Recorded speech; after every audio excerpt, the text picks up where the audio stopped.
फिर तो सब चीजें अपने आप आगे बढ़ने लगती हैं। नेक्स्ट, मैं बस इतना बताना चाहता हूं, देखो 3 पेड़ आपको दिख रहे हैं, ये 3 पेड़ कहीं भी लगा दें ऐसा नहीं, पानी पर केवल साउथ की तरफ से सूरज की किरणें पानी चोरी करती हैं। हमारे राजस्थान में सबसे ज्यादा पानी की चोरी करने वाला कौन है? सूरज है। तो हमने सूरज के साथ कोई दुश्मनी नहीं की, हमने कहा भाई सूरज की सीधी किरणों को जरा सीधे से प्यार से इसके बीच में कुछ हरियाली खड़ी कर दें। तो जो धरती का बुखार है वो तो हरियाली की कमी के कारण आ रहा है, और मौसम का मिजाज भी हरियाली की कमी के कारण बिगड़ा है। तो हमने मौसम का मिजाज भी ठीक हो, क्योंकि सबसे ज्यादा जो मौसम के मिजाज को बिगाड़ने में और धरती को बुखार चढ़ाने में जो सबसे ज्यादा काम करता है वो कार्बन करता है, और उसको पेड़ रोकते हैं। तो हमने बीच में पेड़ लगा दिए साउथ दिशा में, बिल्कुल कोने पे, और पेड़ों की छाया पानी पर रहती है, और पेड़ के पत्ते पानी में नहीं जाते, वो उसका रुक जाता है। तो ये ज्ञान भी हम जैसे फॉरवर्ड लोगों में थोड़ी बहुत देर में आ जाता है कि भाई चलो अपने गांव से जो सीख के हम कर सकते हैं, फिर हम लोग फॉरवर्ड नहीं रहते। मैं बस जल्दी से इतना कहना चाहता हूं कि जो हमारी संस्कार में, हमारे व्यवहार में कुछ अच्छी चीजें थी, उनको खत्म किसने किया? इस पर किसी ने बात नहीं की।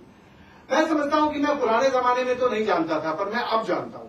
जब मैंने 25-30 साल पहले काम शुरू किया, तब तक मेरे गांव का ढांचा ऐसा था, ऐसा, ये नीचे की तरफ रहता था, ये ऊपर की तरफ 4 उंगली रहती थी।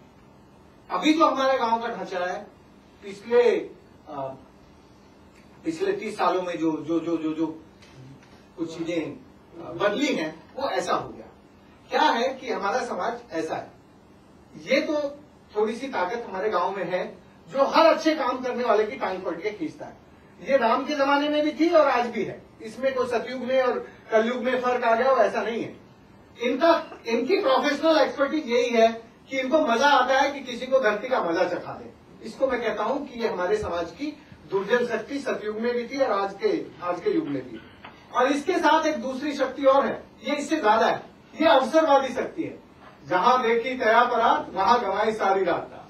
और ये पहले भी थे, अभी भी है, लेकिन सबसे ज्यादा लोग हिंदुस्तान में ये हैं, बीच वाले, जो कभी इनका मन बहुत अच्छा होता है, मानस भी बहुत अच्छा होता है, और ये कभी किसी का बुरा नहीं चाहते, इनका बुरा करने का मन ही नहीं होता, लेकिन इनसे कभी किसी का अच्छा भी नहीं होता। बुरा चाहते नहीं और अच्छा होता नहीं। तो मैं इनको कहता हूं कि ये हमारे समाज की सर्जन और डरपोक ताकत है, और वो अभी भी है और पहले भी थी। और ये चौथे है, ये क्या है? ये अपनी घर की चिंता विंता छोड़ के, सबकी चिंता छोड़ के, जो इनको करना होता है वो बस कूद पड़ते हैं, फिर वो किसी की चिंता विंता नहीं करते। मैं इनको कहता हूं ये थोड़े से लोग हैं, लेकिन ये प्रेरक हैं। और ये पांचवा, ये चारों एक जगह रहते हैं, लेकिन ये पांचवा अलग रहता है। ये क्या है? नीचे रहता था, नीचे, और इन चारों को जानता था, इन चारों का कैरेक्टर समझता था बहुत अच्छे से, और इन चारों को केवल अच्छे काम में लगाता था। जब तक इन चारों को ये अच्छे काम में लगाता था, तब तक इसको ग्राम गुरु कहते थे। नगर गुरु, ग्राम गुरु हमारे गांव में थे सब जगह, और हमारा धर्म भी उनको आदर देता था और काम भी आदर देता था। केवल धर्म देता हो ऐसा नहीं, काम ज्यादा आदर देता था। तो ये जो है, इसके साथ पहले ये मिलता था, ये प्रेरक शक्ति मिलती थी, और फिर ये मिलता था। जैसे ही ये मिलता था तो ये तो अवसरवादी है, तो बिना बुलाए चिपक जाता है, बिना बुलाए आता है, बुलाने की जरूरत ही नहीं। पर ये तीनों समझदार थे, तो ये तीनों मिलके इसको कहते थे, यार बैठ जा मेरे धोरे, सुन ले मैं क्या कर रहा हूं, मैं क्या बोल रहा हूं, सुन ले जरा। लेकिन इसको कभी डिसीजन प्रोसेस में इन्वॉल्व नहीं करते, और जब तक इसको डिसीजन प्रोसेस में इन्वॉल्व नहीं करते थे, तो फिर ये चुपका आके बैठता था। तो गांव में कुछ अच्छे काम अपने आप हो जाते थे, और वो लोकल विजडम से, लोकल नॉलेज से, लोकल स्ट्रेंथ से, सब कुछ बुरे वक्तों में हम लोग अच्छे काम भारत में, और भारत का एक गौरव था, स्वाभिमान था, एक आजादी थी। और आज गरीब से गरीब आदमी, यदि उसके पास कुछ भी नहीं है खाने को, लेकिन वो भी एक बड़ी आजादी उनके मन में वो भाव रहता था। गुलामी के दिनों में भी अंग्रेज, मैं समझता हूं कि मुगल काल तक ये लोग बराबर अपनी आजादी को इन्होंने खोया नहीं था। अभी क्या हो गया? आजकल क्या हो गया? आजकल ऐसे से नहीं ऐसे हो गया, अभी ये बिल्कुल ऊपर आ गया। अभी इसके पास कौन जाता है? अभी इसके पास ये आता है सोक्रेट मार के सबसे पहले। ये इसकी नेताओं, इसको भी क्या कहते हैं? नेता कहते हैं। वो धर्म के नेता नहीं, वो गांव के नेता भी हैं और शहर के नेता भी हैं।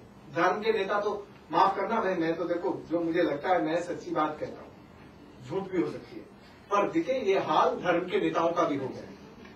जो धर्म के नेता हैं उनके पास भी अब आजकल यही लोग जाते हैं सोक्रेट मार के। सबसे पहले इनके पास, धर्म के नेताओं के पास ये लोग जाते हैं, लेकिन बहुत कुछ अच्छे लोगों के पास ही जाते हैं।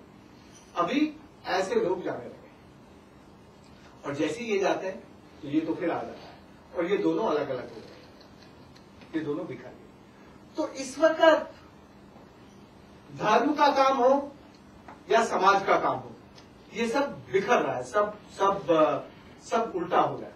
इसीलिए हम कहते गंगा माँ हैं, हम बड़े धार्मिक हैं, और उसके साथ जो भी कुछ हमें बुरे कर्म करने हैं वो हम सब करते रहते हैं।